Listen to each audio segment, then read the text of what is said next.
serving the community through faith and athletics. The Open Mic Broadcast Network.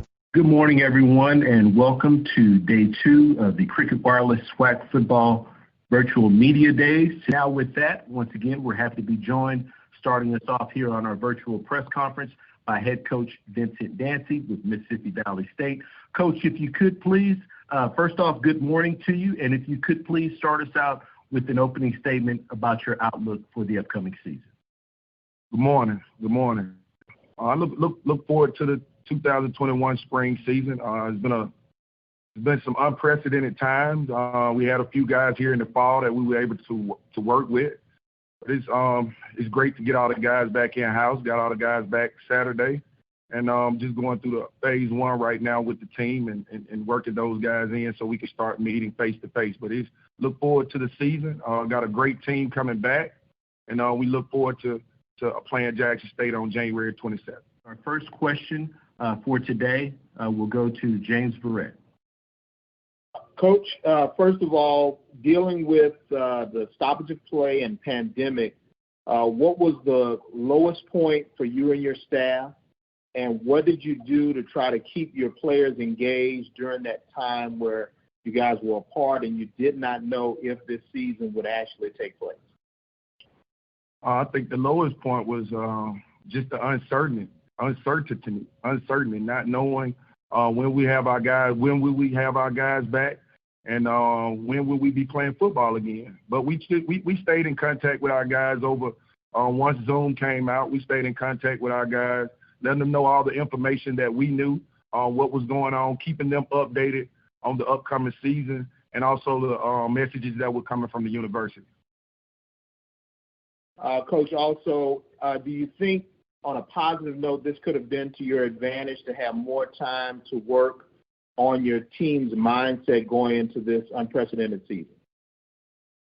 I think so, because we were able to, meet more. As you would know, we met more on Zoom than probably any time we would ever meet. Yeah, man, we had a lot of dialogue, a lot of different conversations, being able to host different people, bringing them in on our Zoom calls, letting the team hear from other people. So I think it was a great ordeal for us, even though it wasn't the perfect situation. But I think it worked just fine in our favor. And giving us an edge, I don't think it did, because I think everybody else was using the same method as well. So, but I think it worked good for us. Thank you, Coach. Yes, sir. Thank you. Okay, our next question comes from Dr. Kenyatta Cavill. Yes, this is Dr. Cavill inside the HBC Sports Lab, Kenyatta. I hope all is well with you, your family, as well as your players during this time, Coach Dancy. Yes, sir. Thank you. Same to you. No problem at all. I really didn't want to get into the X's and O's. I think we got some time to do that. So I wanted to get just in terms of the mindset for your program. So my question, 2-part, is what is the most significant thing that you believe you had to change coming into the spring versus what you do normally? And if you would share with me, why do you believe it's the most important thing with your program at this time? The one thing that we had to change coming into the spring, and I think the change came due to the fact of COVID, was just reiterating how important it is to follow the protocol, the guidelines. I mean, we're dealing with young men right now, and it's hard to try to get over to them the importance of staying safe and following the school guidelines, and also the guidelines that we laid down in football as forward to the COVID-19. I think that's the biggest thing, relaying the message. The second biggest thing may be phasing these guys in. You know, normally you hit the practice field with all 85 or 90 guys, how many you have, but now we're trying to phase them in groups. So, you know, that becomes kind of not a challenge, but it's different. I think it's different for the young men. But I don't think it's nothing that we can't handle or our young men can't handle. It's just something that just have to always be reiterated to our young men, like social distances, even on the practice field, when those guys are normally used to, you know, chatting together or huddling up on the sidelines. We just have to always, you know, reiterate that, you know, it's social distancing. But I think that's the biggest thing going into the spring. with this COVID-19 and just a different situation right now. You know, we're playing spring football, and it's different because, you know, our guys got to go to class throughout the day. Normally when you coming in this regular football season, you have them for a month before the school even starts. So now school is being, you know, with school in, we have to adjust our times, and our guys really have to be more focused than they ever have before. Thank you, Coach. And based on time and to be respectful to my colleagues, that's the last question I have. I want to wish you the best this season, and thank you for your leadership and service to our young men in the Institute. Thank you, Coach. Yes, sir. Thank you. Next question for Coach Dancy goes to Nick Suss.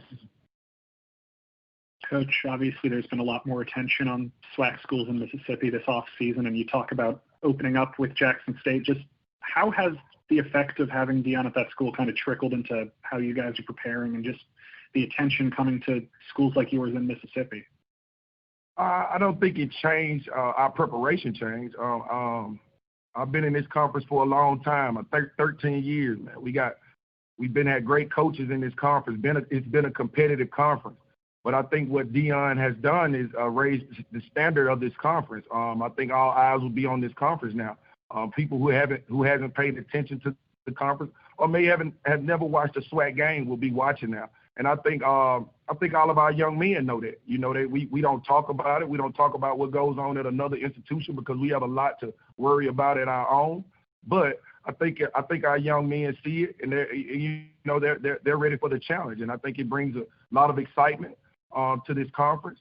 But being competitive, man, this conference is hard as it is. And now you added a figurehead like Deion, and I think it's great for the school and great for the conference.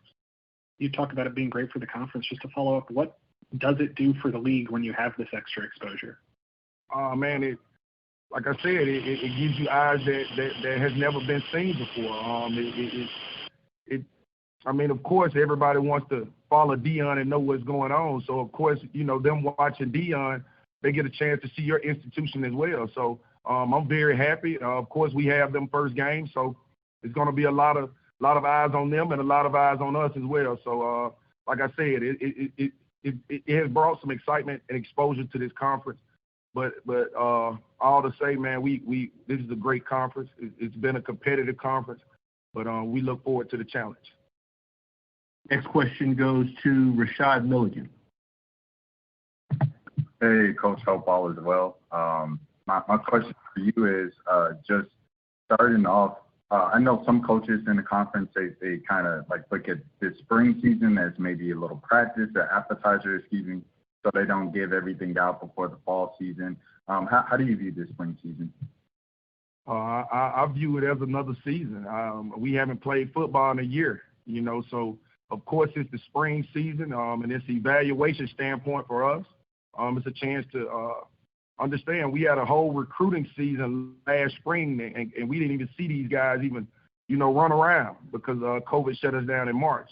So, of course, it's an evaluation process for us, but we look at it as a season. We want to win. We want to win the whole thing. So we look at it as a regular season. But, of course, it's the spring season.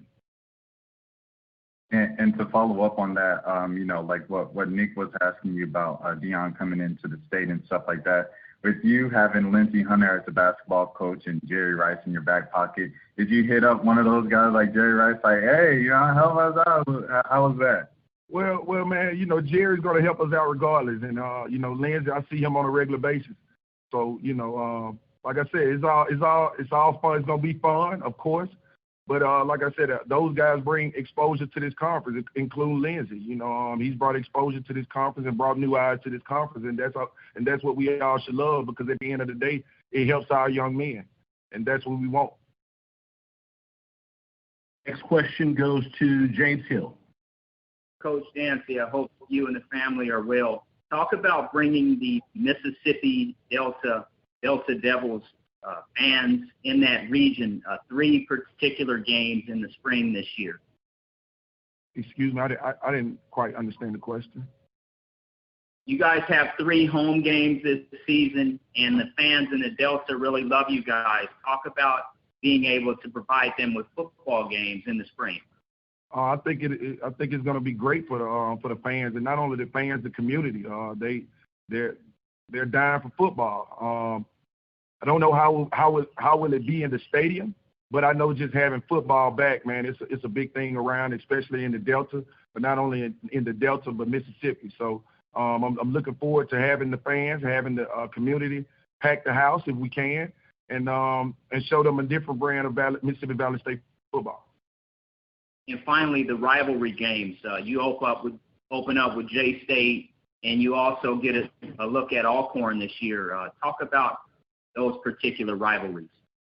I always say you got to win to become a rivalry, but the Jackson State game, as we all know, is big for us here at Mississippi Valley State. That's my alma mater, so of course, you know, I want to win. But Alcorn, man, it's been a great go with Coach McNair, man. He's a great person, a great guy. I look at him as a mentor of mine, and I look forward to every time we step on the field and play each other. So the rivalries are great, man, but we got to win those games in order to make it a rivalry. We have to win. So those games are great, just like the rest of them. All right. Good luck this spring. Thank you. All right. Our next question goes to Michael Jefferson. Good morning, Coach. Thank you for taking my question. With the additional eyes on the state of Mississippi with the hiring of Coach Prime, has this helped Mississippi Valley in your recruiting process? Well, I can't say it helped us in our recruiting process, because at the end of the day, we already have the guys that we already, you know, been recruiting or been engaged with for a while. So we knew what we was after. We knew what we need for this program. And we look for guys who want to be at Mississippi Valley State. It takes a different kind of kid that want to be here. And so those are the kids we aim to please and aim to get. So as far as recruiting, I think it has made I think not only Mississippi Valley, but it's made a splash on the SWAC as well, with the commits that he has coming into his institution, and showing that that the SWAC is raising his level up, you know, of talent. So I think it helps out the whole conference, you know, not only Mississippi Valley, but the whole conference. But as far as us in recruiting, we want the guys that want to be here, and the guys that we've been recruiting since 2020, since our 2019 and 2020 seasons. Yes, sir. Thanks, Coach. Yes, sir. All right, we're going to get a question in next from Charles Bishop. Hi, Coach Nancy. How are you doing? I'm doing good. How you doing? I'm well. I wanted to ask a little bit about the play of Jerry Garner in terms of what he's been able to do for your program. He was one of your more disruptive players for Mississippi Valley last year. But talk a little bit about the play of Jerry Garner. Jerry Garner, man. Me and Jerry came in. I came in a year before Jerry. He's been here with me the last 4 years. He's a walk-on kid out of Mobile, out of Alabama. And, you know, man, Jerry just, I mean, he's a great young man, first of all. He's about his business. He's one of the leaders on the team. But his work ethic, I knew Jerry would be a great football player because of what he's exemplified, not only on the field but off the field. And you can see I guess you could see through a young man what you know, early on, what he's going to be by the way what he represents, and that's what you get out of Jerry. But he's a phenomenal football player. He graduates in May, and look forward to him doing more things and helping more with our football team, not only on the field but off the field. He's one of our leaders, and I trust Jerry. So you're getting a total good, not only a good player but a great man. That's one thing I can say about Jerry. We know he can play football from the stats that he put up, but holistically, he's just a great young man. Sure thing. Thank you, Coach. Yes, sir. Next question goes to James Verrett. Coach, you are a Mississippi native, graduate of Jackson State. What are your thoughts on the new flag that you have in your home state? I thought it was great. You know, we all went to the Capitol to fight for change, and I thought it was great what Mississippi did. It's been a long time coming, and to see the magnolias flying high, I think that's a beautiful thing. How does that help you in recruiting? Because I know you guys have a lot of different ways you recruit. Sometimes you recruit kids who've never seen your campus. Exactly. How does that help? I think it just helps us out when it comes to, kids from different regions, never been to Mississippi. A kid from New York who never been to Mississippi see a flag that, symbolizes, racism and different sorts of, different sorts. I think a kid, he's hesitant about coming to the state, not only Mississippi Valley, but just the state in general. But, changing the flag just tells that Mississippi is moving forward. We're moving forward and leaving the old behind and moving in with the new. So, that alone helps us out in the long run. Thank you, Coach. Yes, sir.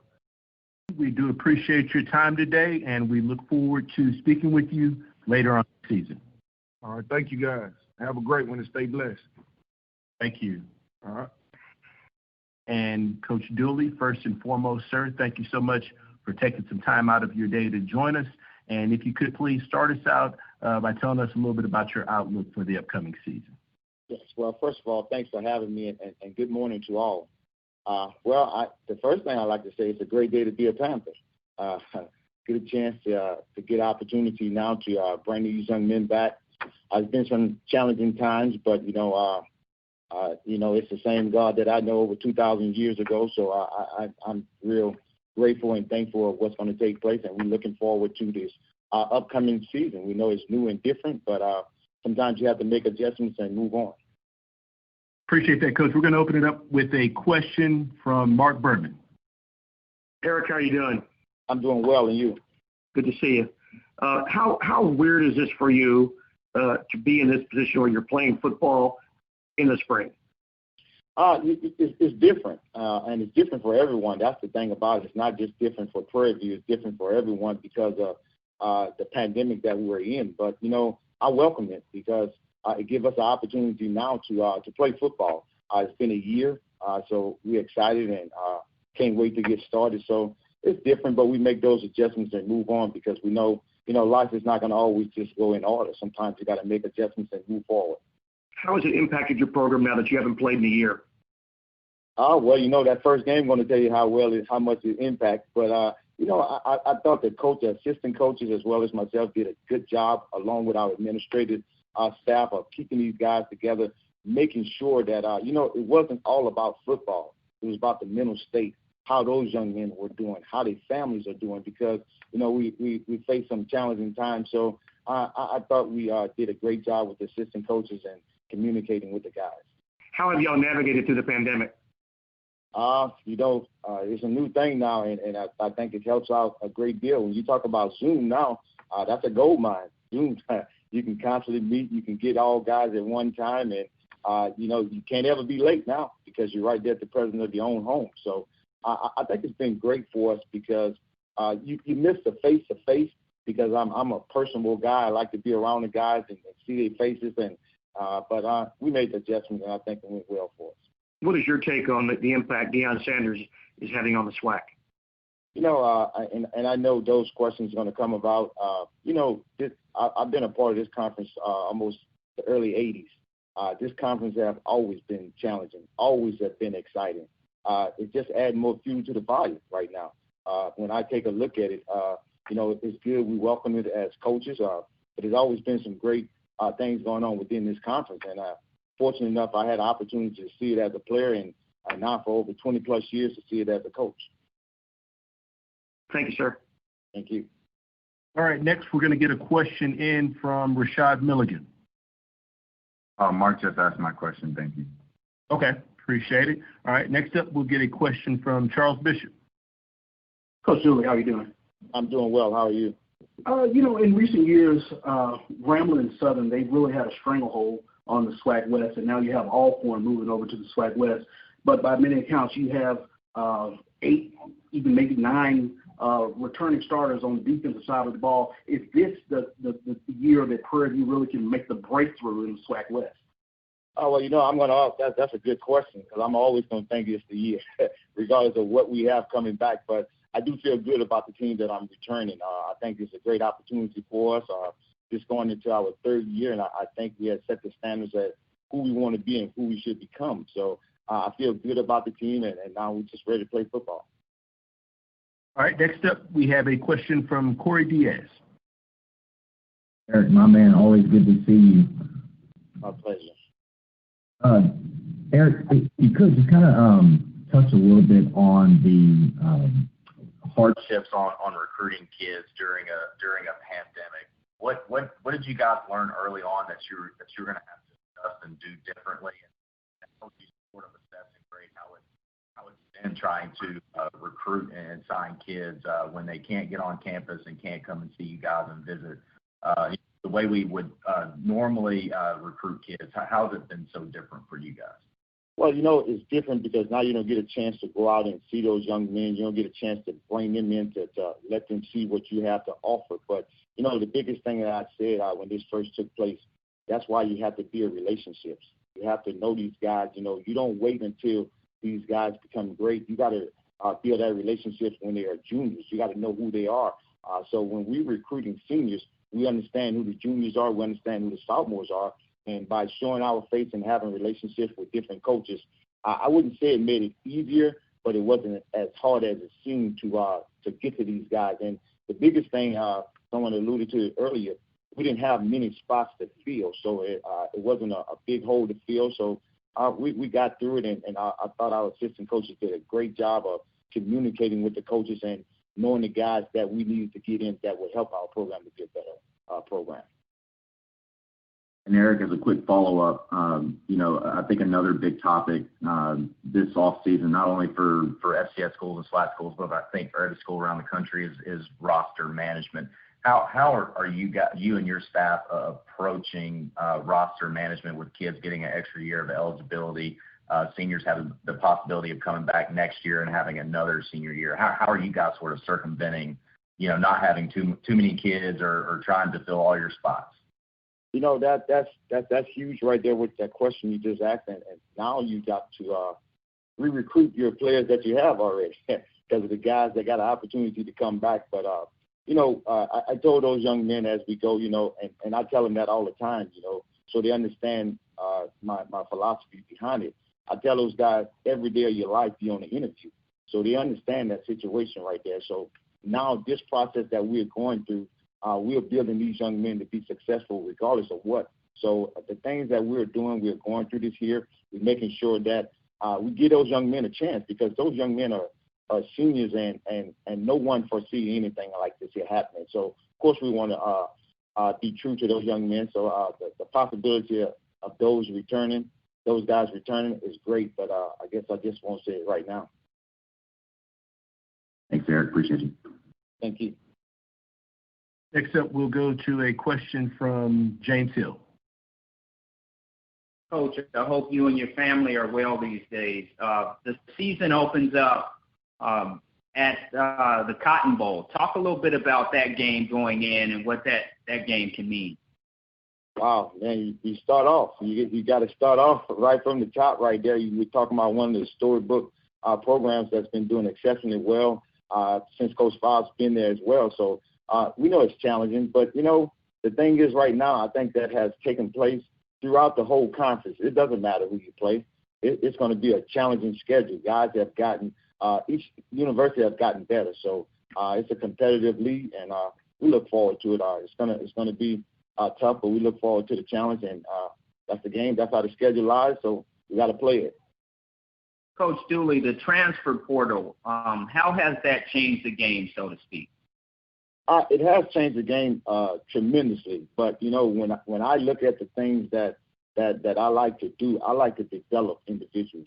So I'm still going to go into the high schools. I got to go into the high schools to get those young men to come in for the program because I think they deserve a chance as well. But it's just free agency on the college level now. That's what it turns to, free agency. So you got individuals that you're going to go and get. But I take it back, not talking over it. You got to build relationships, and that's why you got to know who you're talking to, the guys that you're trying to bring into your program to help those young men and those young men to help you as well. But it has changed it tremendously. Good luck this season, Coach. Thank you. This question goes to Dr. Kenyatta Cavill. Good morning, Coach Dooley. Good morning. Thank you for giving me the opportunity to ask a question. Always looking short as ever, but I'm going to have to get with your 1876 sports and culture colleagues over there, my colleagues, to talk about making sure you have lights so we can see you as sharp as you look there, Coach, because you're looking good. With that, in all seriousness, no problem. In all seriousness, wanted to talk a little bit about the defensive side. You had some preseason accolades, and I know they're just preseason, but you've been working on building up the defensive side of the ball. So if you give me some indications of what are your expectations, or do you have expectations with all the change in terms of the defense? And if you would pivot from that and talk about the quarterback battle, where is that looking as well? Well, you know, with the defense, we had some young men that's coming back, and those guys played extremely well last year, and I should credit to them, and that's why they was voted preseason all-conference. But, of course, now you got to play the game. You got to play the game to get those accolades. But I feel real good about the defense that's coming back. We got guys been playing since we've been here. So they've been playing together, and they play well together. So I look forward to that right there. I am, but I'm not much of a defensive guy. I rant and rave on the offensive side, but of course you got to have defense too as well. So I feel excited about those young men coming back. I think those guys can do some special things because of the work that they put in, and we look forward to it. When you talk about the quarterback battle, it's a battle. I can say that it's going to be a battle, and that's probably not going to come out until we start preparing for the first game. But those guys are in tune in. We got some guys that had opportunity to play last year and played well when they got that opportunity. So now it's a battle, and we feel that with these guys that are in this battle, we have a good chance regardless of who wins the job. One additional question, Coach, I have for you. And you were on, so you may have heard the crux of this question, but I'm going to circle back to it. Some of my colleagues have touched on it to some degree. But I want to know specifically what has been your biggest challenge in terms of coming into the spring that is different from what you traditionally do in the fall? And if you don't mind sharing, why do you believe that is so? Well, you know, with the pandemic, and I'm trying to make sure that those individuals are safe, and my coaches and people that are supporting staff safe. I'm a personal guy. I like to be around the guys. I like to be in tune with them, and it was kind of tough, not being able to meet parents when they bring in their kids here because of the protocols or the things you want to keep them safe. And it wasn't about me. I'm worried about them because they have older individuals within their family that they got to go back around. So I'm always looking out for the next person. And that was real challenging because I like to see the guys, and I can't get to the guys and can't get together. I like to bring them all together and just have a sit down and talk, and it's different. But, you understand the things that it's going to take to get you out there, so you try to follow the proper protocol. But it's been tough. That's the toughest thing for me, not being able to get around the guys the way that I'm accustomed to doing. Thank you for that, Coach. Thank you for all you do for our programs, and thank you specifically what you do at Prairie University. It's really important to us, to me in particular. With that said, make sure you open up your class. You keep locking me out of your class course lesson in terms of your dress code. I need to get the corners now, Coach. Open up the class. Open up the class. I got you. All right, our next question goes to Mark Berman. Eric, can you talk about how important the rivalry with TSU is to Prairie View A&M? It's very important. You're talking about two schools that, I can leave for lunchtime. I can leave right before lunch and get over there and have lunch with Coach McKinney. So, we're right here. We're right down the street from one another. And it's a storybook right now. And, when you have a guy that's doing a great job over there and we're trying to come up on this side, it's extremely important. But, you got some families that are in tied. You may have some family members that have gone to Prairie View, and some have gone to Texas Southern, and they may be married to one another. So you're talking about a family affair. That's what it comes down to me because, I recall recruiting a young man, and his parents went to Texas Southern. So it's different. So I told them I'm going to make them put on that purple and gold now. There's no question about that. But it's extremely important. It's a big-time game for us. We always look forward to it. So the fans look forward to it as well. So did you get that kid you were recruiting? You'll see him on the field. All right, we still have some more time for questions for head coach Eric Dooley. Our next question comes from James Barrett. Coach, as far as the time that you had in the fall, if you did have time to interact and do any form of practice, as a coach and as a person that likes to call your own offensive plays, how much have you had to adjust to possibly wearing a mask, wearing a shield, and have you made that final decision what you're going to be doing or wearing on the sideline? Oh, I'm going to wear a mask. There's no question about that. My wife is not going to let me leave home without one. But I can say this here. I'm a very, very cautious guy. Very, very cautious, and I understand that. And you know as well, James, I tell you, even within my little exercise that I do, I make sure I got accustomed to wearing a mask because it's not only about protecting me and my family, but protecting others as well. So I know that it's serious out here. So I look at just the lives because, you know, it's a little different. And I take that to heart because, you know, you're going to have some empty seats at that table. And if I can avoid that, why not? If I can avoid from someone having an empty seat because everybody's not going to be in the same condition. So if I just don't let it be my fault, I feel real good about it. So I have made that adjustment. Of course, I'm a stickler on that. So these guys know they cannot come. They're going to practice with a mask on. There's no question about it. And it's not about trying to be a disciplinarian. It's about just being what's right, just what's going to protect and help us to do the things that we love doing. And Coach, to add on to that, will it be fashionably coordinated with your clothes? I must say it will be. It will be. Absolutely. Thank you, Coach. That has become a bill, I must say. That's something that I have to look for. You look for that thing that goes with everything. Now you got to find a mask that goes with everything. All right, Coach. Thank you. All right. We still have some time here for questions for head coach Eric Dooley with Prairie View A&M.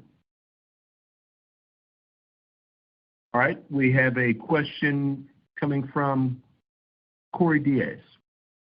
Eric, could you talk a little bit about the election season this past November? I know the NCAA, and I know you guys weren't playing, but the NCAA gave, all institutions the option to give their kids, election day off so they could go and vote, express, get their voice out there. Can you talk a little bit about what you guys did, whether it be, registration drives, just how did you guys try to get as many of your kids as possible involved in the electoral process, and what were just some of the messages that maybe you shared with your players or even some of your staff members? Well, when I talk to the team concerning the election, I say you cannot complain if you don't vote. You have a voice, so you have to vote. So the very first thing that we did, we made sure that everyone was registered voters.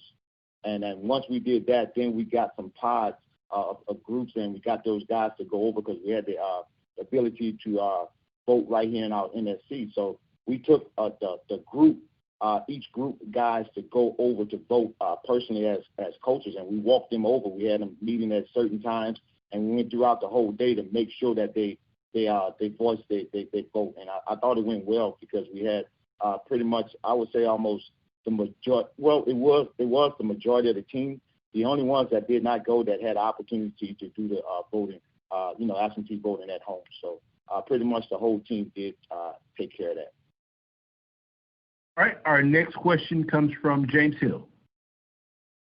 Coach Dooley, can you talk about the Prairie View history and what it means to be part of that program as the coach, and also what players can look forward to? They'll be part of Prairie View for life. Well, Kenyatta understand this as well. You get an opportunity to be a part of this year program. First of all, you got to take your hats off to our president, Dr. Simmons, the job that she has done since she's been here. And you're talking about the educational programs that we have. When you leave out of here, you're going to be a productive citizen, and that's what the things that we like to do. And it's not just about just the athletes. We're talking about the whole community. So to be a part of this institution and to get a degree from here, I think it speaks volumes. I had to learn a whole lot about the magnitude of Prairie View A&M University and what it means to a lot of individuals. And I think now to come here and get a degree from this university, you couldn't ask for much more. So it means a lot to these individuals. The programs that we have put in place, the things that Dr. Simmons is constantly putting in place for these individuals. I think these men and women, they can leave, these young men and women can leave here and be successful anywhere they go and be productive. Still have some time for questions for Prairie and head coach Eric Dooley. All right, Coach, our next question comes from Mo Carter. Hey, Coach Dooley, always good to see you, sir. For anyone that doesn't know, Coach Dooley and I go back about 15, 20 years now. I hope all is well with you in the state of Texas. Absolutely, absolutely. All right, so, Coach, of course, you've been a part of the SWAC for 30 years, as you mentioned, especially as a player and then later on as a coach and now as a head coach. Have you seen about your fair share of everything? And when it comes to the SWAC games, you know how the atmosphere definitely plays a part into how games can go. But what has been your message to your team about potentially maybe playing in front of little to no fans, especially with the pandemic? And I know Dr. McClellan said that, of course, it's going to be up to local health officials and schools to determine what the attendance figures could be. Well, that's going to be different because that's what you like about the SWAC, the pageantry, the things that comes with the playing those type games. And the fans are going to be there. The bands are going to be there. It's going to be different. It's going to be different. But I think now we just have to just be true to ourselves and know what we want to accomplish and understand that it's not there because it's different, but it's different for everyone. So right now, I guess the thing that it helps, there would not be any home field advantage. I mean, you get an opportunity to play within a stadium, and of course, your quarterback can hear the cadence, your quarterback can make checks, and you can do the things that are conducive to make you be successful. But it's going to be different. That it's going to be different. Certain games, the fans, and I think that gets the players riled up for it when they see the pageantry and things that's going on from both sides of the fence. So it's going to be tough, but we'll get through it. We'll get through it. All right. Thank you, sir. Thank you. All right. We have about 4 minutes left in Coach Dooley's availability here for Media Day. We have time for a few more questions for Prairie A&M head coach Eric Dooley. All right, our next question comes from Keisha Kelly. Hey, Coach Dooley, Keisha Kelly, Black College Experience. Mine's not more so a football question, but a fashion question. Have you picked your mask, which mask you're going to have to coordinate with your outfits? I have, Keisha. I heard you on yesterday as well. But my wife is doing a great job for me right now. She's finding some masks. My wife and my daughters are doing a great job. Wow, that's a serious question, but I will. Hey. That's going to coordinate with what I do. You got to represent yourself as well as the school. Absolutely. Thanks, Coach. Thank you. All right, I believe we have time for 2 or 3 more questions. Our next question goes to James Hill. Coach, talk about the ability to play spring football and then turn around and play next fall, how challenging that can be as we go into those particular seasons back to back. It's going to be real challenging, but you know what? I love it because now you got football 24/7, and that's what I want. We as coaches, we want to practice year round. We want to play year round. So it's going to be challenging to our team, and that's why we took it upon ourselves to make sure that we got some depth for our team because that's what it's going to take. But I thought, in my opinion, our commissioner did a great job with the way that we did our scheduling, and I think it's going to be conducive for us to put a good product on the field this spring, as well as follow up in the fall with the product. So hats off to our commissioner. It wasn't something that was done overnight. It was well thought out, and I agree 100%. I think it's going to be challenging, but I just come down to being in great condition. All right, and our last question, Coach, comes from Michael Jefferson. Good morning, Coach, and thanks for taking my question. You alluded to earlier, with no fans in the stand, there is truly no home field advantage. With Prairie View being one of the perennial powers in the SWAC. Do you think this will help you, help Prairie View when you go on the road? Well, you know what? I like the fans in the stands, so I hope some kind of way it lifts up and everything that's taking place. I hope it be 60, 70,000, regardless of where we're going. I love the fans. I think it get that adrenaline flowing for you. But we're in a good place. I can say that we're in a good place regardless of whatever adjustment we have to make, and I feel real good. We got a very experienced team, so I feel good whatever the situation may go in. We understand this here. At the end of the day, it's 60 minutes against the other team, but we all in this here together to make sure that everyone be safe. Yes, sir. Thanks, Coach. Thank you. All right, Coach Dooley, as always, we appreciate your time, sir, and we look forward to speaking with you later on this season. Thanks for having me. Thank you. All right, moving down our schedule, we will now be joined here shortly, momentarily, by Southern University head coach Dawson Odoms. Coach Odoms will then be followed by Texas Southern head coach Clarence McKinney. And to wrap up day 2, virtual media days, we'll go to the University of Arkansas at Pine Bluff. We'll catch up with head coach Doc Gamble. I think I see Coach Odoms there on the screen. Coach Odoms, first off, good morning to you. And if you could please start us out with an opening statement in regards to your outlook for the upcoming season. Well, first of all, just welcome to everyone. I know it's a little different, but it's going to give us a platform to really showcase to America what the SWAC conference is all about. This pandemic has really changed a lot of lives and changed a lot of minds. And hopefully for you all, praying for the safety, and hopefully you all are safe and your families are safe, because we understand that it's been some difficult challenges. And we understand there's continue to be some challenges going forward. But we're blessed, we're healthy, and we have today. So let's be great in it and continue to make this conference better and make this world better by being the great people who God had called us to be. I think our team is doing well. We check in today. We get ourselves an opportunity to play, and that's important. We got a chance to watch teams play in the fall, and you could see the sour taste in our players' mouths, and you could hear it on social media from our fans. But we knew we had hope, and we thank the commissioner and the SWAC office for having a vision to be able to give us a chance to play this spring. Hopefully we're able to get it in. We still know some challenges that lie ahead, but we think we got a pretty good football team. I don't know what that football team is going to look like. We missed a lot of time from strength and conditioning. I don't know. I don't know what that product is going to look like when we get to the spring. But what I do know is that we're going to try to do our best to put a good team on the field and hope we have great representation of Southern University. We know these next 6 weeks, we're going to have to work. And we're going to have to stay healthy, stay safe. And if we can do that, we think we'll have a good enough team ready to contend again this spring. Appreciate that, Coach. So just a quick ground rules here. We do ask once again that you submit your request for questions there in the chat. We'll do our best to mix them up, get as many as we can from all of our local, national, digital media here on this call. Once again, please use the chat feature there to ask the questions.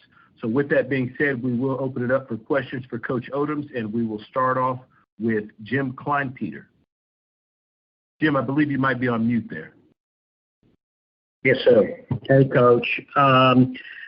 Hey, do you have an idea of whether or not you're going to have the guys back you were expecting back? Or I know they report today, but have you gotten any word on some of your guys, especially Cesar Barajas? I'm not. I haven't heard anything from Barajas. I know we started checking in this morning at 9, and they'll continue to check in. They all have to be here before 3.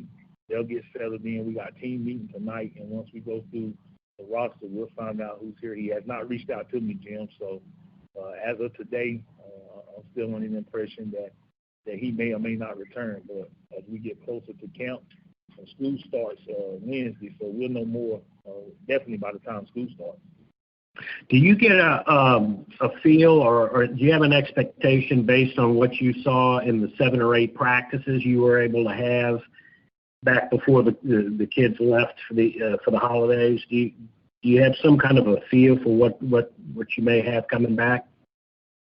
Not really, because we know some new pieces will be coming in mid-year. We also had some guys that we were holding out that wasn't able to participate this fall. But I just think we got a good culture. We got a defined culture. Our guys know the expectation. We got a good locker room coming back, and we recruit character. We think we got to have the right players from a mindset standpoint. And we just got off a Zoom call together as a staff and just talking about you can have all the talent in the world, but great coaches find a way to put that talent together and get guys to play at a high level. We've been able to do that for 7 years now here at Southern University, and we think we're going to be able to do that even without the right amount of time or the time allowed in the fall. We think we got a good enough locker room, good enough coaching staff, but we believe we got a good enough philosophy and culture to be able to carry us through storms. A position I want to ask about. You lost a truly good Jaguar in Calvin Lunkins, a middle linebacker. That's a guy that's hard to replace. Who do you see as some candidates to fill his spot? I think Kyle Foreman's a guy that'll step up for us. He was here last year. Didn't get to play as much because, of course, we had Calvin Lunkins. But I really think Caleb Carter's going to be the guy to really hold that room together. He's returning, one of the top tackles from last year. He's definitely a dynamic football player, very athletic, has the size, the speed, and athleticism to be really, really good.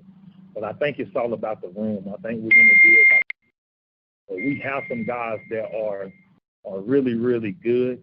They just haven't had the time.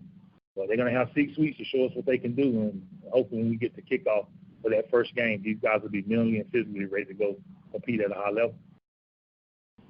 All right. Appreciate that, Coach. Next, we're going to take a question from Tyler Horka. Hey, Coach Odoms. Obviously, a lot has been made of Deion Sanders coming in and being the head coach at Jackson State.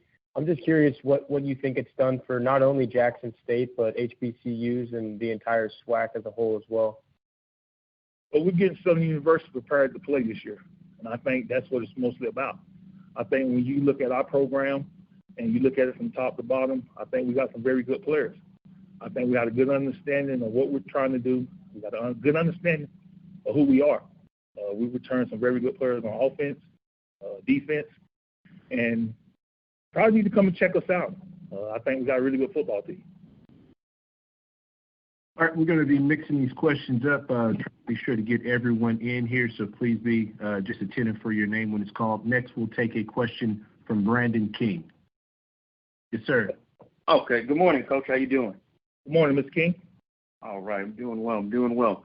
I know with, of course, the pandemic and everything that's going on, you haven't been able to get the amount of practices and reps with everything, and you kind of alluded to earlier that you weren't that what you had as a team was kind of an unknown. So once the season gets going, will you be, because of that lack of kind of evaluation, would you be more or less reticent to make changes or with players, or we kind of allow them time to get into rhythm? So how are you going to play that with kind of the compressed time frame over this 6-week season?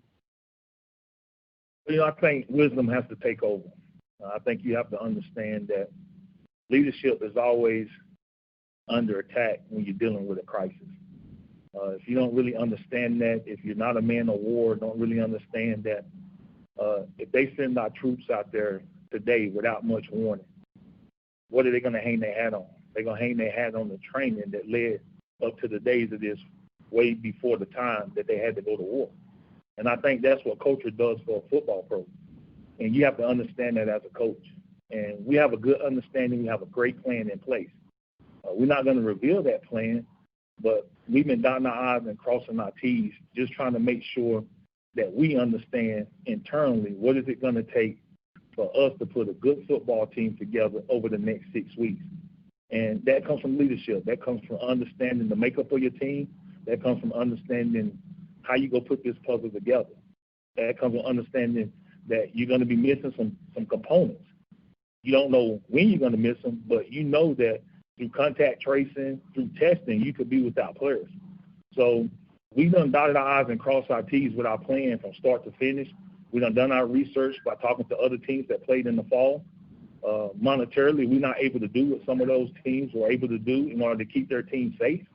But I think when you really look at it and you sit back, you have to plan for the things that you know are going to happen. Even though you can't control them, have a plan for them. And we talk about it as a staff, and we've been talking about it from August to now. And we think we have a plan in place that we're able to handle most scenarios that we think we're going to run into. We looked at it from an X and O standpoint.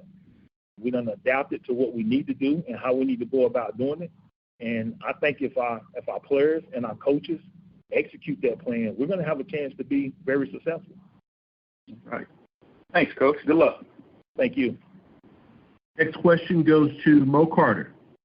Hey, Coach Eldams. Always good to speak with you, man. Hope all is well in this new year. I've got two questions for you. All right.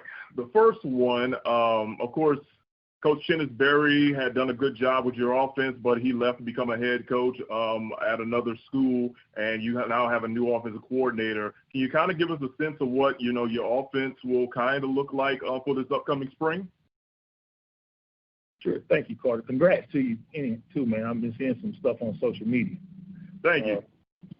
But I really think I think when you're consistent in a program, you have a core of things that you do very well. And no matter who it is that's running our offense, that's running our defense, that's running our special teams, we're going to stick to our core. That don't take away from Coach Prairie, who did a fantastic job for us. We're good friends, and I'm happy for his new opportunity. But that don't take away from Coach Grossi's creativity. But we just know we have to keep that core. And I think successful programs don't just do away with things just because somebody new come in. And that's where leadership comes into play. I'm not telling Coach Grossi, this is the offense you got to run. But we are teaching him, and we taught him our core. And he knows what that core is. Now he implements that core into his offense. That's not being a dictator. That's understanding that you've done things very well in your Fortune 500 company, even though you've gone under new leadership. Let's teach our values to the new person so that we can continue to be successful and not take away from their creativity. And we're going to do that. Here at Southern University, we have an identity of who we are. We know our core values, offensively, defense, and special teams. So regardless which coordinator come in, it's my responsibility as a leader to make sure they understand our core values, and then they implement those into their creativity with their offense. And we think we're going to continue to have some success. I think he's a fantastic offensive coordinator, and he's getting his chance. I believe in giving guys a chance. And when you give guys a chance, it's up to them to take it and run with it. Somebody got to give them a chance. I'm at Southern University because Dr. Broussard gave me a chance. And at the end of the day, we have chemistry, we have core values, and we have a program, and we have great culture. And when you put any offensive coordinator into that, they have a chance to be successful. Okay, and my second question relates to attendance. Of course, the SWAC leads attendance among the FCS, basically almost every single year with the exception of one over the last 40. But, of course, with the pandemic, you're not going to get these packed-out crowds. A lot of games that Southern play, of course, usually gets packed-out crowds. So what's your message to your team when it comes to actually, playing in front of maybe possibly little to no fans, depending on where you're playing? Because I know Dr. McClellan said it's going to be up to the schools and local health officials to kind of dictate what the attendance will be. Well, I'm unique when it comes to mindset. And I've told our players that we're going to be playing in front of 28,500 for home games at Southern University. And we're going to be playing in front of 10 to 15,000 of Jaguar Nation on the road. Can you feel it? Can you hear it? Listen to the roar of the cloud. Can you hear that? Did you hear him say a lot of defense, Jags? Can you hear that? See, you can't hear it because you're not a Jag. But in spirit, it's just as loud as if they were there. We hear them. You hear the roar? Can you feel it? All right, thanks, Coach. Good luck. Thank you. Appreciate that, Coach. I think we did have a few new media members join us here on the call. Once again, if you do have a question for Coach Odoms, if you could please submit that request there in the chat, and we will do our best to try to get you worked in. We've got about 15 more minutes, about 10 more minutes actually here with Coach Odoms, and our next question will come from Miss Keisha Kelly. Coach Keisha Kelly, White College Experience. I felt the roar when you started saying that. I felt the roar. I felt like we were on the bluff. But my question is, during this pandemic, it's been a lot of recruiting via social media, and I know y'all go really hard on Twitter. Talk about that recruiting standpoint from Twitter, because I do see a lot of recruiting from a lot of coaches, a lot from Southern. Talk about that recruitment effort on Twitter. Well, you know, a lot of, first of all, Keisha, thank you for an outstanding job. And, you know, I follow some of your posts and tweets, and you're definitely on social media a lot. So I thank you. Thank you. That.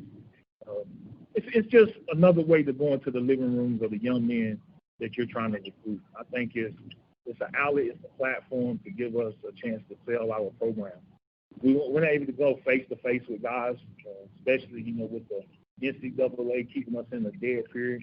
And what I try to tell our coaches is that, you know, I'm seeing a lot of signings, and, you know, I look at recruiting as me recruiting my wife. She can't just send me a social media outline and we do this on Zoom and I'm just seeing, you know, headshots, and, you know, she's sending me glamorous pictures, and, you know, it looks good on social media. But I need to talk to mom, I need to talk to dad, I need to be in these guys' living room, and because recruiting is relationships. And it's hard to make a relationship and get that decision to marry somebody without being face-to-face. And my hat goes off to the families of these guys in this 2021 class, because a lot of good players are going to get left behind because of the transfer portal. Has so many guys open to coaches to select from. But again, I tell our coaches, we need to know these guys inside out, because the number one thing we try to build at Southern University is a locker room. And the only way I think you can build that locker room is knowing the people inside out that are coming into that locker room, and having a personal relationship with those guys and making sure that they understand what they're getting into. Anybody can paint a false picture from a picture or social media. But I like to meet parents, I like to meet counselors, I like to talk to coaches, and you're able to do that. But just going to watch a guy practice and just watch a guy compete, we weren't able to do that. So a lot of these decisions are hampered. So we're able to go on social media and sell Southern University, and hopefully that gets us on Zoom calls and into the living rooms of some of the prospects. But it just gives us a platform to let the world know that we do have a great product here on the Bluff of Louisiana called Southern University. If you don't know, just ask. And, Coach, my second question and final question is, how do you feel about Bayou Classic being played in Shreveport this upcoming season at Independence Stadium? Well, when I first got to Southern, we used to play TV up in Shreveport. So we're familiar with the stadium. I just think it's the Bayou Classic. I mean, we can play it out back on the other side of the chickens and in between the cows. I think you're still going to have a good crowd, and people still going to get excited about it. But we know it's nothing like playing it in New Orleans at the Superdome. But it's a different time. We're just happy that we have a place that's willing to let us play and give us an opportunity to continue to showcase to the world that we have something special, and it's our own, and it's called the Bayou Classic. All right, I'll see you on the sidelines, Coach. Thank you. Take care and be safe. Thank you. All right, appreciate that. Our next question comes from Michael Cable. Hey, Coach, good to see you. I may have missed it in your opening address, but how do you plan to use the 6 weeks in the lead up to the opener? Is it, you know, segmented? I know you talked about having your plan. Is it you really feel the need to get game-like right there at the end? What's the plan? Are you going to go early in the morning so we can't get out there? I know you love doing that. Yeah, we're going to go early in the morning. Schedule won't change. We're going to till the ground first. Okay, we're gonna build this house, and we're gonna take our time. So we're gonna find us a good solid ground to till, so that we know when we lay the foundation, it's gonna stand. And in order to do that, we go treat it just like a baby. They don't run, walk, crawl. So we got to crawl, walk, run this thing, and we go take it slow in the beginning. Because, again, I don't really know where our players are from a condition and strength standpoint. But listen to other coaches and from my research, those soft tissue injuries at the beginning of the season were very high in pro ball and college ball at the beginning of the season. You saw a lot of guys go down. So injuries is going to be something that we really keep an eye on and try to make sure that we're doing the necessary things to practice hard, but also safe. And that's from the mindset of the leader. We have a 2-week plan, and then we have another 2-week plan, and then we have the last 2 weeks plan. So we got a beginning 2, middle 2, end 2 to try to get our football team ready to play. And we have a strength and conditioning plan over 6 weeks to get these guys ready to play. But I think if we follow our plan and we stick to it and just trust our process. Sometimes you read social media and you're worried about what the neighbors are doing and how they're preparing and all. Look, I'm tilling the ground for the Southern University Jaguars. We're trying to make sure that when this season takes flight, our house is ready to survive the storms that may be coming. And the only way we can do that is focus on every nail that we're putting in our walls, and that's one nail at a time. You've been able to keep up with the guys as far as, conditioning programs? Are you expecting them to come in pretty decent shape? I think that's all based on your culture.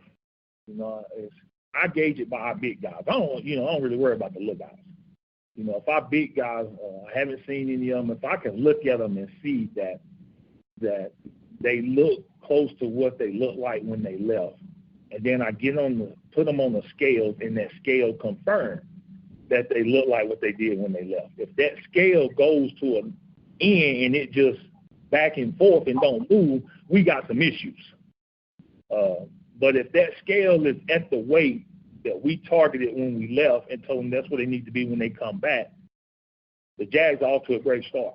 And I really just look at the big guys. If our big guys are in condition, they don't have to be in great condition, but they need to be in condition, which means they can make it through practice without falling, and hurting somebody because the fatigue of their heart is not ready for the task that we have in front of them.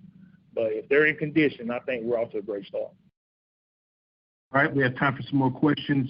We will take a question now from Matt Trent.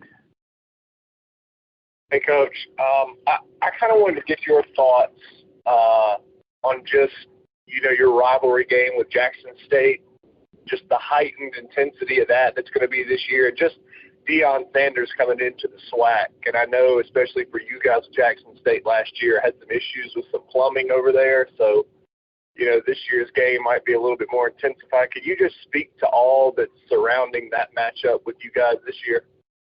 But, you my homeboy, so I'm going to try to answer this question to the best of my ability. It's a great environment. Nothing like playing in Memorial Stadium. It's a great atmosphere, whether it's sold out and whether it's empty. It's still loud because we know the Jags are going to be with us. I think when you look at it, I think it's one of the games that young men go to Southern University, come to Southern University, young men go to Jackson State to play in. I think it gives you an atmosphere to be able to say, man, this is something that makes SWAC football special in its games like this. The environment, we know what it's like when the stadium is sold out. It's electric, and we understand that. And we understand that that's a rivalry within itself. Close proximity, two rich traditions, Hall of Famers, great fan bases. It's the reason why you would go to these two schools. A game like this is the reason why I love coaching in the SWAC, because it gives us an opportunity and a platform to show the world the product that we have here in the SWAC. Appreciate that, Coach. We will now go to questions from Charles Bishop, and he will be followed by James. Next question is Charles Bishop. How you doing, Coach? How you doing, Mr. Bishop? Coach, I wanted to ask this question in regards to the coaching turnover on your staff. Has the added time given you the opportunity to really ingratiate the staff into the culture and the winning tradition of Southern football in terms of what you want to see from them? Well, he has given us an opportunity to bond. You know, this extra time has given us a chance to do some X's and O's. All we do is spend time together. You know, we're on Zoom, we're in the office, just giving us a chance. You know, the biggest thing that we're missing is that we're not able to incorporate the families into much of what we're doing. So, you know, I have new coaches. I've never met their kids, never met their wife, so it's kind of hard because we stay separate because a lot of them have little ones, and we don't want to put nobody at risk. But for us coaching and being in the facility together, and just that time has been given, and we've been able to take advantage of it by just being together and just learning each other as much as possible. And they want to coach. They want to play, and you can see that. And I'm just happy these guys will get an opportunity to do that this spring. Sure thing. And the other question that I wanted to ask you, Levarius Skelton, he's one of the more dynamic players within the Southwestern Athletic Conference. From a development standpoint, where is he, and what would you like to see from him this upcoming spring? Well, ball security. I really think that, talking to Coach Grossi, we understand. We understand that we have a uniqueness here at Southern University. We have 3 quarterbacks that have started for us, and any one of them could go out and lead us to a championship. We know the talent level of each and every one of those guys is at a high level, and we know that room's going to be very competitive. But when you talk about Levarius Skelton, it's being a better manager of the game. Taking care of the ball is the number one responsibility at the quarterback position.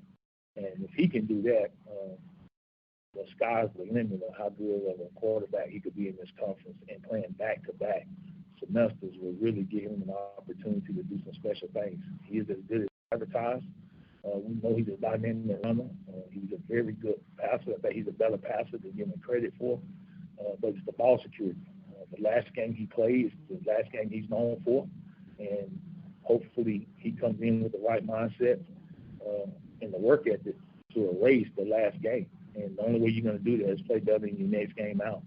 And if given the opportunity to do that as the quarterback at Southern University, I think he's going to have an opportunity to lead us where we want to go. But it takes him having the right mindset and understanding that it's all about ball security. Sure thing. Thank you, Coach. Appreciate it. Thank you. Our next question will be from James Hill. He will be followed by James Verrett. Hey, Coach, I hope you and the family and the Jags Nation are safe and sound.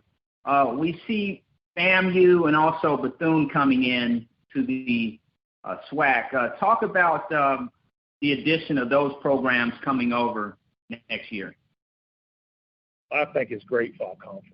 I think when you talk about expanding, you don't want to just expand. You want to expand and get the right teams to come and be a part of what you're trying to do.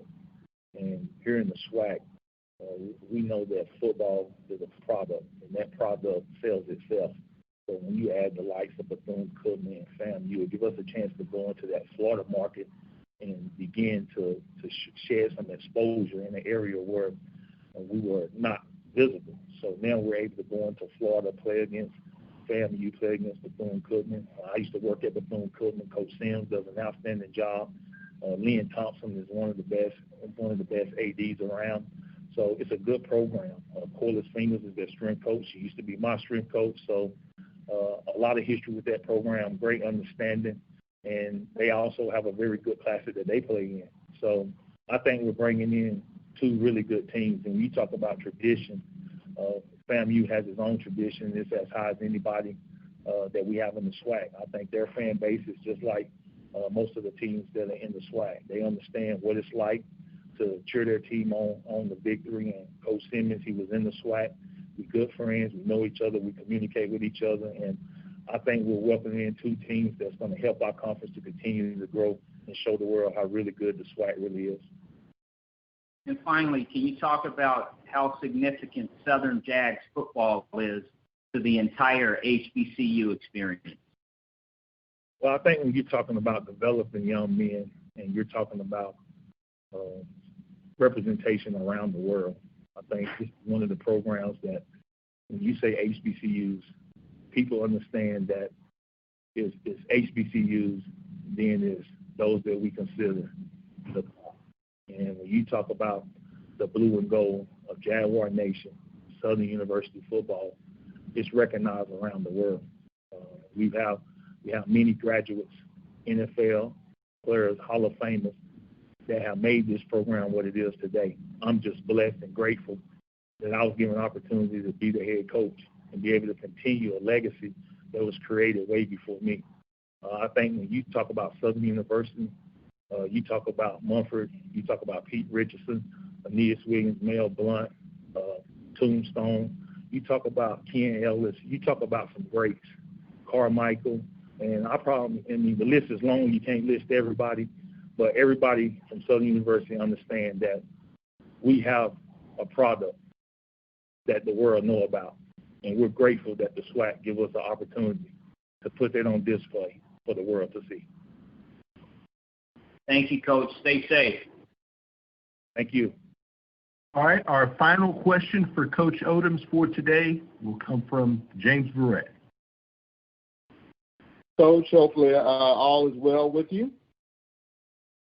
And my question is, I know that you've been trying to do your best not to present any bulletin board material, but I know you peruse social media, and it appears that for particular teams that have made it known that they have a lot of people that are coming in with high recommendations, highly touted athletes, that people are just going to give them the title.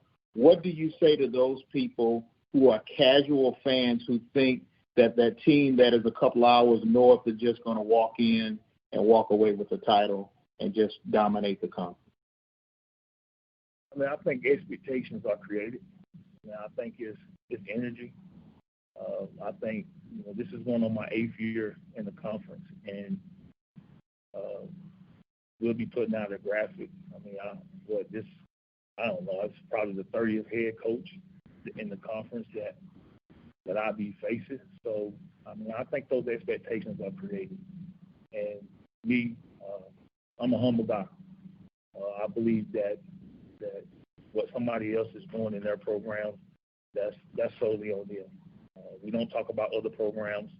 We talk about Southern University. And at Southern University, we understand what we need to do in order to be successful. And if we go out and do that, we feel like we're going to be successful. And we feel like we got players too. But we just don't broadcast our players, so people don't really know what we got. So that's just me as a person. I don't believe you should know everything that's going on inside somebody's house, because the quickest way for your house to be divided is to allow outsiders to be a part of it. That's the greatest wisdom I received from the pastor when I got married, that keep everything between you and your wife. No man and no woman shall divide you. Well, that means people. So if I can do that, then we try to be humble. We try to keep everything in-house, and we try to make sure that when we do allow people to see our house, it's one that represents Southern University to the very best, with respect, with dignity, and unbelievable character, and great discipline. And if our young men can do that, we feel like we can go play anybody and be successful. Thank you, Coach. Thank you.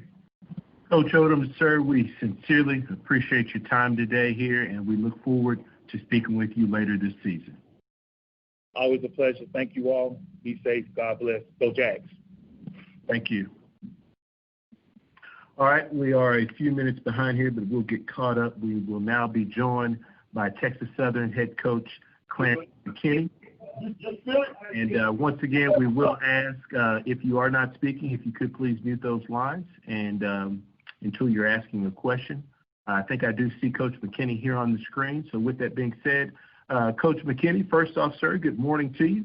And if you could please start us out with an opening comment, just an outlook regarding your upcoming season. Good morning, and Happy New Year to everyone. Looking forward to this season. You know, it's a season of unprecedented. Our guys are excited. We had an opportunity to get together this fall and try and improve as a team. Returning a really, really good group of kids that we're excited about. That they have an extremely amount of heart and talent, and it's just a matter of of getting over that hump and showing some positive strides within the program. Coach, we appreciate you there opening up with that comment. With that being said, I know we did have a few media members join us here just recently. If you do have a question, we ask that you please submit that request for the question in the chat. We will try our best to work in as many questions as we possibly can during our allotted period of time here with Coach McKinney. With that being said, Coach, obviously this upcoming season you return talent on both sides of the ball. Who are some of the student athletes offensively and defensively that you're looking to have good seasons this upcoming year? Offensively, we returned a few guys on our offensive line that started every game last year. Nate Hines, Marquise Johnson, who started every game as a true freshman, and also Drake Staten. So we returned 3 guys up front, a couple 300-pounders that we're excited about, those guys having a year in the system. At quarterback, the guy who didn't start on last year but played a few games, started a few games for us, and Devin Williams. We're excited about Devin. He's been a leader of our team throughout this pandemic. He's been a leader of our team since the end of the season, and we think he's going to give us an opportunity to win some games. At the receiver position, we return a couple guys that played on last year, had some pretty good games for us. We're excited about starting with Keelan Davis at our X receiver, and then our slot receiver is Thurman Mobley, who returns from last season. And then in our backfield, we started 3 freshmen. We played 3 freshmen in the backfield on last year. So those guys are a year older, got a year under their belt within the system, so we feel a little bit more confident with what they're doing. And that will be Jacory Howard, Ladarius Owens, and Dominique Franklin. Appreciate that, Coach. Our next question will come from Michael Jefferson, and he will be followed by James Hill. Good morning, Coach, and thank you very much for being here today and taking our questions.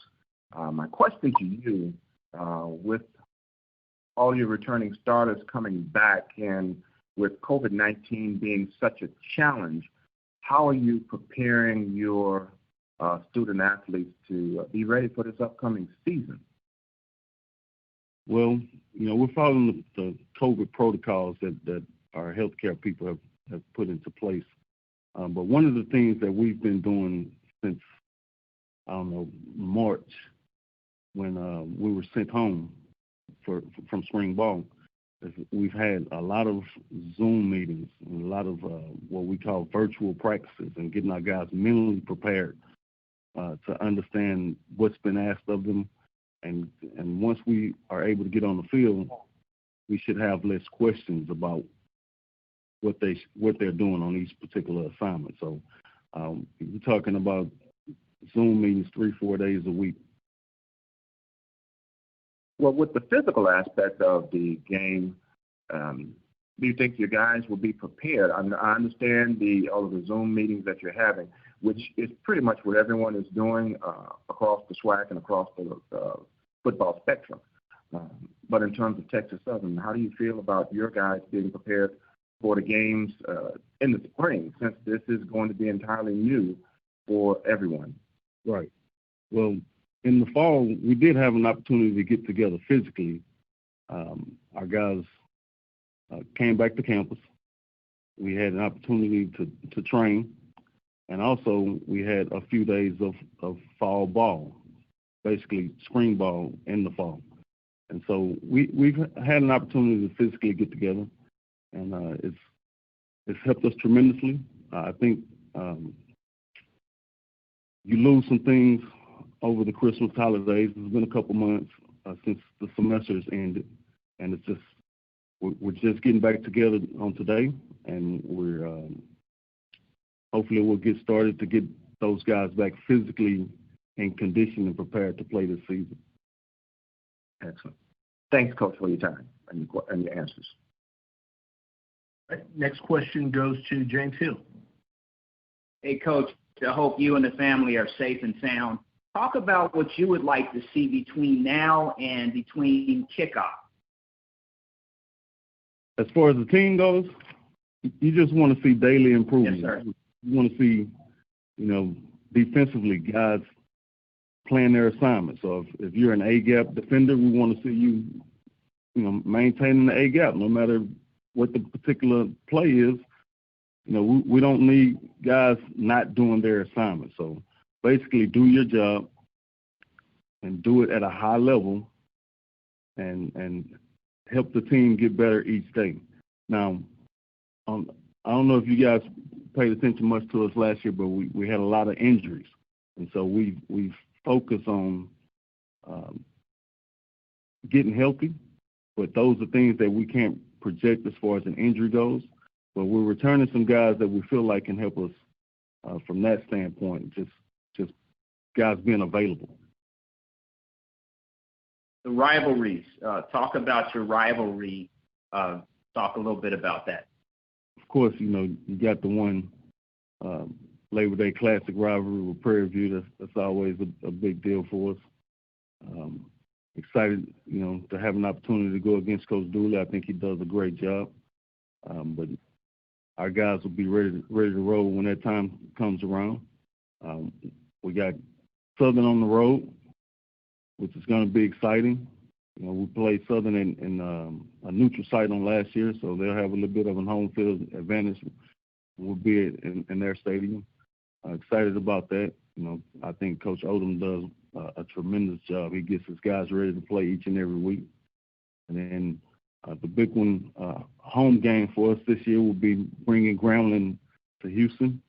And we know what those guys are about. They put it on us pretty good last year, and we know what we're up against and what we got to be ready to face. Thank you, Coach. Stay safe. Thank you. All right, next up, we will take a question from Charles Bishop, followed by James Barrett. Coach McKinney, how are you doing, sir? Yeah, how's it going, Mr. Bishop? You touched on a little bit in terms of the number of injuries that Texas Southern had last year. Talk about the play of Devin Williams, because it seems as though as the year moved forward, he seemed to grow a lot more confidence in the pocket and kind of grow as a quarterback. But talk about his maturation as a quarterback for your program. Everywhere I've been, I believe the second year of a quarterback within the system has been one of the best years, just because he understands. Now, not only in your first year, you're trying to learn what to do. And now Devin has learned what to do. Now he's learning why we do what we do. And so he understands our system a little bit better. The tools are there. He has the arm strength. He has the ability to keep plays alive with his athleticism. But now he's starting to see and understand what the defense is giving us and being patient and taking those things and not forcing plays. So it's just a maturation of being in the position and understanding what's needed for us to be successful. It's more about moving the chains instead of forcing big plays. Good thing. And defensively last year, you guys had a tendency to kind of wear down by the fourth quarter. Have you addressed the defensive side of the ball, especially with regards to depth going forward? Yeah, well, a lot of our issue defensively on last season was due to injuries. Yeah. So we wear down because we're playing the same guys, and the guys that would be playing, would be sharing minutes weren't available for us. So now at this point in the season, we're healthy.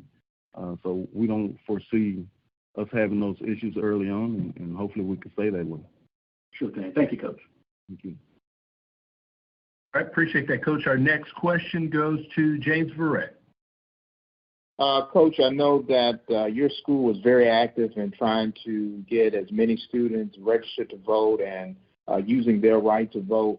How important was it, you being a Texas native, to get those kids out there to vote? And what did you do to get your team active in those social justice initiatives? So we'd set aside 2 days within our school year before registration ended to get our entire team registered to vote. And we had, a local organization come over, brought the guys in, during the day between classes, sat them down and got the entire team registered to vote. The George Floyd situation is really close to me and my heart. He was like a little brother to me. He grew up with my little brothers, my nephews, and it was important for me personally to try and do something, and part of that was getting our team registered to vote. All right. One last question, Coach. The effort to have games played on campus at Texas Southern. I know this past fall you were unable to play at all, but is that something that you eventually would like to see, and can we see that in the spring? We'd love to play games on our campus.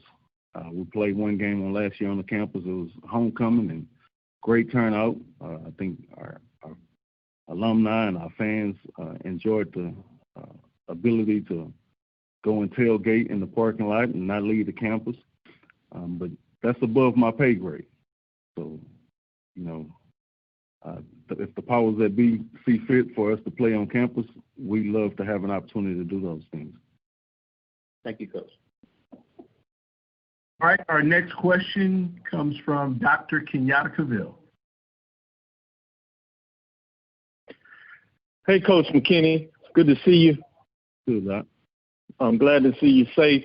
Continue to hear the great things you're doing and continue to build back this program.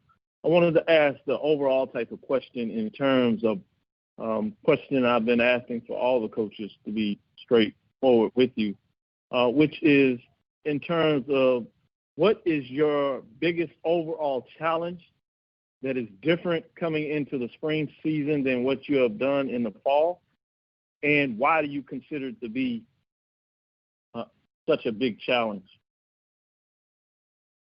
Well, our overall challenge right now is, in my opinion, conditioning. As you know, Dr. Cavill, our school year ended before Thanksgiving. And so with that being said, our guys have been away from us for a couple months, and we put things into place for them to continue to stay in shape. But as you know, it's a lot easier for us to do it when they're on campus and we are able to put our hands on. So conditioning is huge, especially with this pandemic. We had about 6 or 7 months we weren't able to go outside and do certain things. But I think that's our biggest challenge at this particular moment. There are some other things that are challenging as far as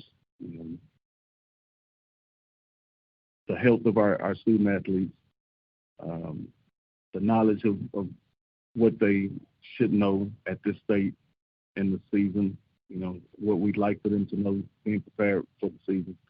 But I believe conditioning is our biggest at this moment. Thank you for that, Coach. One additional question. A lot of coaches often talk about culture and the need to create the culture that they want to see, that they believe will make a team successful. And I know a lot of ways, talking to you, that has been important to you. One, what is important about setting a culture, and why do coaches talk about that? But more specifically, do you believe that the program is moving in the culture that you want to set for the foundations of Texas Southern University type? Culture is definitely a huge part in the program being successful. And I think it starts with what we like to call a championship culture. And it doesn't start when you walk in the football building. It starts when you get up in the morning. So we talk to our guys about being a champion in everything they do. And so a part of the COVID protocol is for our guys to do a questionnaire each day about things that they've gone through COVID-wise. And so if we don't have 100% participation before 10 a.m., that's not a championship culture. If we don't have everyone going to class present and on time when they're supposed to, that's not a championship culture. So we're talking to our guys about winning in everything, every aspect of life, every aspect of what they're doing right now, the things that they're asked to do. And so that's all a part of the championship culture that we're trying to build. I think to answer the second part of your question, I think we are 1,000% further along now than what we were when I first got here, but we're not nearly where we need to be at this particular time. Thank you for your time, Coach. Thank you for what you're doing for HBCU, specifically for Texas Southern University. Continue to be safe and strong, and thank you for sharing that story about. Thank you, Dr. Will. All right, Coach McKinney, we have gone a little bit past your allotted time, so we do appreciate you for staying over a little bit extra with us. We do look forward to speaking with you later this season, Coach, and good luck to you as you get ready to start your spring campaign. Thank you, Andrew. Go Tigers. Appreciate it, Coach. All right, next up we will have University of Arkansas at Pine Bluff head coach Doc Gamble. He will join us right at 11:40. We are a few minutes ahead, so Coach Gamble, I see you there ready to get going. We'll just give a few minutes for any of our media that might possibly just be logging on to join us. Once again, we do appreciate everyone for their participation with this virtual press event. If there is anything that is needed in regards to video of this event, please feel free, video or audio, I should say, of this event, please feel free to send us an email. We'll be sure to share with you the link. I believe we have a few requests for the link via the chat, so we've notated that. But if you could also send those requests over to a.roberts@swac.org, just so that we'll have a running count there for the people that would like to receive the audio and video of this event. With that being said, this is our final coach here of the day. If you do have a question for Coach Gamble, we ask that you please submit that request via the chat feature here on Zoom. I think we already have a question here submitted. But with that being said, Coach Gamble, good morning to you, sir. If you could please start us out with an opening statement regarding your outlook for this upcoming season. Good morning. Statement for us, outlook, we're looking to build upon what the way we finished up a year ago. We have several guys coming back. We feel really good about those guys. And, for us, it's just really, we're looking forward to taking the next step and moving forward and trying to get to the upper echelon of our conference. Appreciate you with that opening statement. All right, we will open it up for questions here. I believe our first question request comes from Mr. James Hill. Coach, I hope you and the family are safe and sound. Just talk about the mindset going in a COVID season where you have 6 weeks in the spring and what that looks like to you personally so far. Well, right now, our guys are getting back on campus, getting back acclimated to school with that, and they've slowly but surely gotten back and got tested, and our next step for us is to get back acclimated into our weight training sessions, and then we're looking forward to getting closer as the days go on. We're looking forward to being able to get back to doing some football stuff.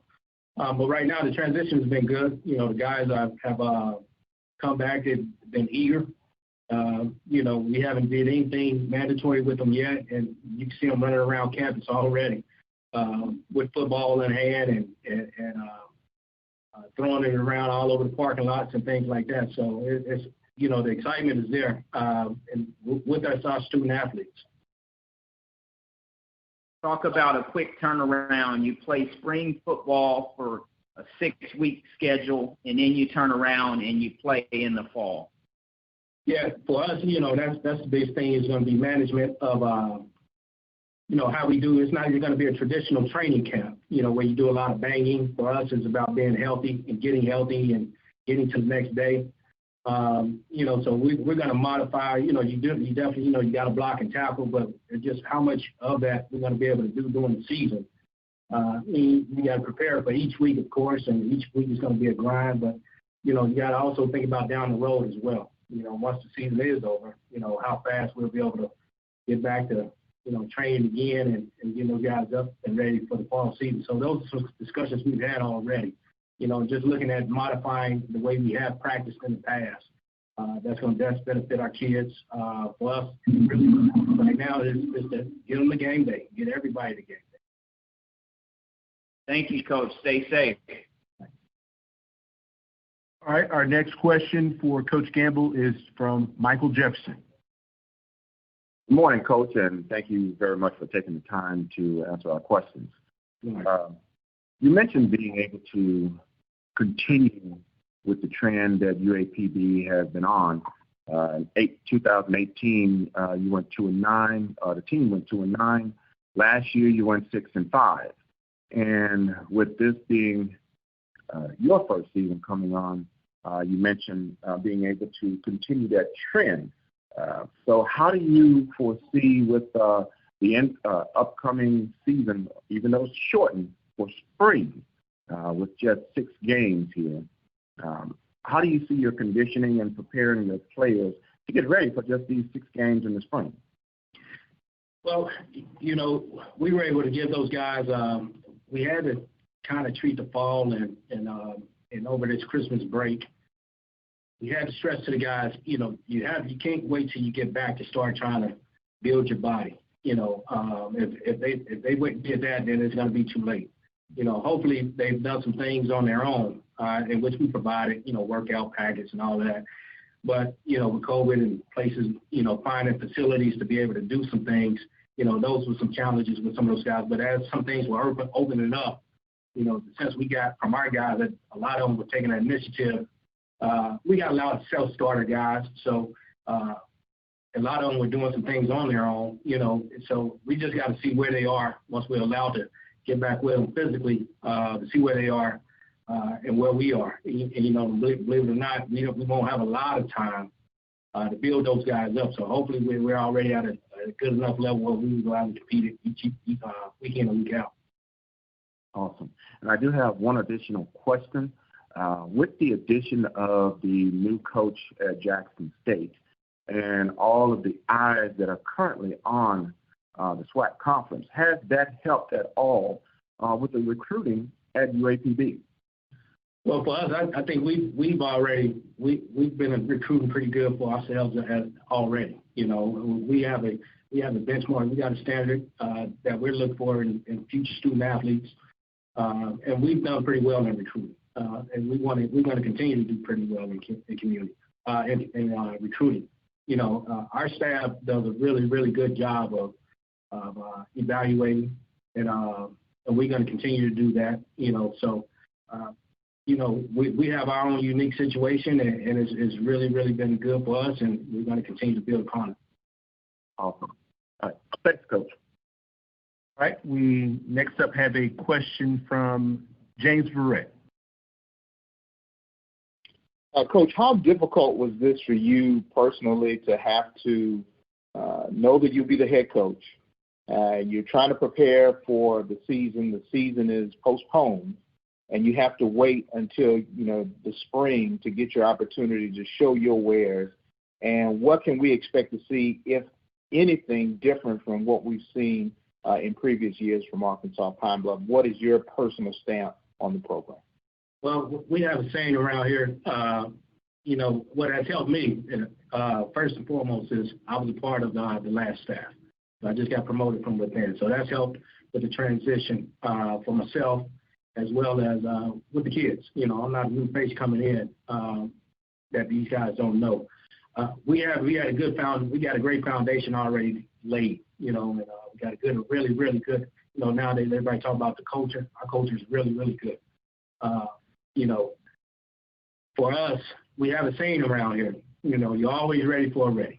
You know, this tough times is you know, we've had to adjust daily. And I think we've all have been able to do that. And I tell you one thing about our kids, they haven't complained one bit because we've had different schedule changes, you know, weekly, daily, and, you know, monthly, you know, and you know, they just keep in the back of the mind that we always said, we've been saying is you're always ready for a ready, you know. So thing about from us in the past, we just want to build on the momentum from what we had last year. You know, we went 6-5. You know, to be honest with you, the biggest challenge that I've had with our guys is not just being complacent, because when you go 6-5 and you haven't won in a while, you get a lot of pats on the back, and a lot of good jobs, and you know, sometimes you can get satisfied with that, and we just can't get complacent or satisfied with being just 6-5. You know, like I said earlier, my earlier statement, we're working to try to get to the upper echelon of the conference, and where we're talking about competing for championships year in and year out. Coach, how relieved will you be when the whistle blows and they kick off and you finally get to have a game? Well, we'll all be excited about it. You know, we'll all be, you know, you tend to forget about everything else when the whistle does blow. So, and the only thing you worry about is what's going on in between the lines. So that'll be a big time relief. I know that for sure. Thank you, Coach. All right. With that, Coach, we will now take a question from Tyler Horka. Hey, Coach, you were asked about Dion a couple questions ago as it pertains to recruiting. I'm just curious on a broader spectrum what his arrival to the SWAC might have done for not just your program, but HBCUs as a whole, and the SWAC conference as well. What does it mean to have a guy with his high-profile football name come in and kind of be one of you guys? Like I said before, you know, for us, you know, I like to think I have a good, you know, our background as a staff, you know, having an FBS background as well as we made a priority on recruiting, you know, and to me, that has pushed our brand more than anything else. You know, you know, I got a staff, our staff is pretty much from all over the country. So we're the UAPB name has spread out more so than it's ever been before, you know. So, and we, you know, I always say that recruiting is based on who's the leader sitting at the head of the table, and we push recruiting every single day. So, our name and our brand has been pushed every single day, and we're able to attract a lot of guys that pretty much in the past that probably would never had any interest in our program. So, and that has changed. You know, right now, to be honest with you, we're at a point right now where we can be very selective at to who, you know, that will really, really fit our needs, and who will be able to benefit from our university as well. All right, our next question comes from Charles Bishop. Coach Campbell, how you doing? Good. How you doing? You guys used a two-quarterback system with Shannon Patrick and Skylar Perry. With Shannon Patrick transferring out of the program, has the job been solidified now by Skylar Perry, or what offensively, what are you guys going to look like? We'll still be good on offense. Skylar's our quarterback. You know, Skylar's played a lot of football. He's played he's played a ton of snaps from the first time he's gotten here on campus here. And, you know, his best day was still ahead of him, you know, so, but he's our quarterback, and we have some other young ones in the wings that's going to push him. You know, we're in that mode of iron sharpening iron and not letting guys get satisfied and comfortable, but, you know, it's his job, and it's his job to lose, and everybody's familiar with Skylar, and he brings something a little different than he brings something to the table that we really, really like. He's a natural leader, you know, and guys really naturally gravitate to him. So we feel really good about it. Yes, sir. Thank you, Coach. Thank you. All right. Next up, we will take a question from E. Taylor. Hey, Coach, how you doing?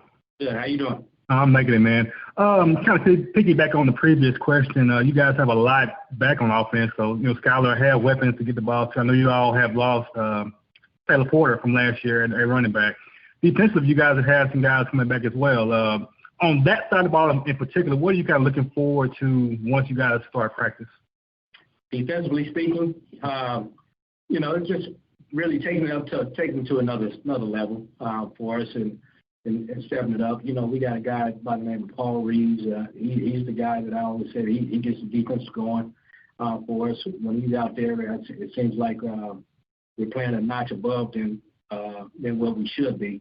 But defensively, and I told the guys, you know, that's where we have to be able to win games with defense. You know, we got to be able to win a game 2-0. You know, so and I think they've buying into it, and not just buying into it, but they believe it. You know, and they know it, and we got some good personnel over there that we can really do that. All right. Next question comes from Brandon King. All right. Good afternoon, Coach. How you doing? Good afternoon. I'm good. Right. You mentioned earlier, and you kind of stressed on recruiting.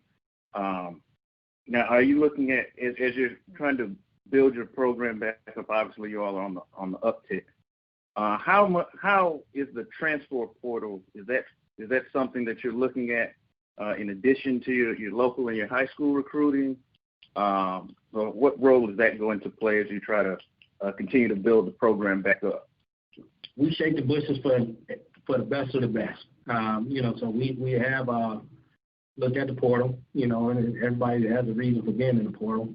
You know, but we're relying on, you know, with recruiting, we start here locally, and then we branch out as well. And I know I kind of mentioned that our coaches from all over, but we do take care of home first because we are a university Palm Bluff football team, and so we take care of home first. But we look at E&E and everything, you know, especially they're really, to be honest with you now. The work that we have done, you know, we have some guys that come across our radar now and say, well, we probably would have never had a chance at that guy. But and that's just being for us, for being diligent and having those relationships from all over. Thank you, Coach, and great luck this season. Thank you. All right. We have a question from James Hill. Coach, personally, what has this year been like for you in terms of the COVID and trying to, manage a football team, coach student athletes, and what has it been like for you personally? Well, me personally, the one thing I would say that speaking positively about it is, you know, I've learned a new management style, you know, different ways to do things, different ways, because there's been some decisions that had to be made daily. You know, in the past, some things could have just been so cut and dry. It's a yes, no, and a lot of times, you know, a lot of questions that get asked, there's no yes, no quick answer to it. So for me, each day has been a different learning a different way of doing some things and managing some things, as well as staying true to what I already know, but still being able to adjust. And we've had to adjust just about every single day to something along the way. You know, so just when you got a plan, and here's, for example, you know, now we just don't have a plan A, but we have a plan B, and you got to have a plan C. And now sometimes it's gotten down to the plan B. So we just had to adjust, and again, it goes back to just always, you know, being ready for ready. Coach, in closing, how satisfying is it to know the season is finally here? You know, I don't know. You know, to be honest with you, it's satisfying, but I'm losing sleep now because I'm eager. You know, I'm getting up a lot earlier than I have been getting up here just even a month ago, even 2 weeks ago. So I'm back to getting up at 4 in the morning. I like to sleep till at least at 6, but I'm not able to do that. So I'm eager, and I know what's good is I'm not the first coach in the building right now, so that's another good sign. Those guys are doing the same thing as me, so hopping up and getting out of bed and getting to campus and looking forward to going to work every single day. All right, Coach, it looks like we will wrap up just a few minutes early. We sincerely appreciate your time today, and we look forward to speaking with you more later this season. Thank you, guys. Appreciate it. Thank you.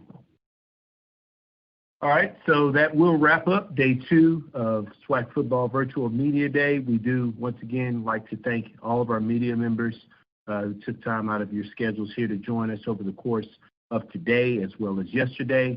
Once again, you can find the latest news, updates, and information by following us on social media at the SWAC on Twitter and Instagram, and the Southwestern Athletic Conference on Facebook.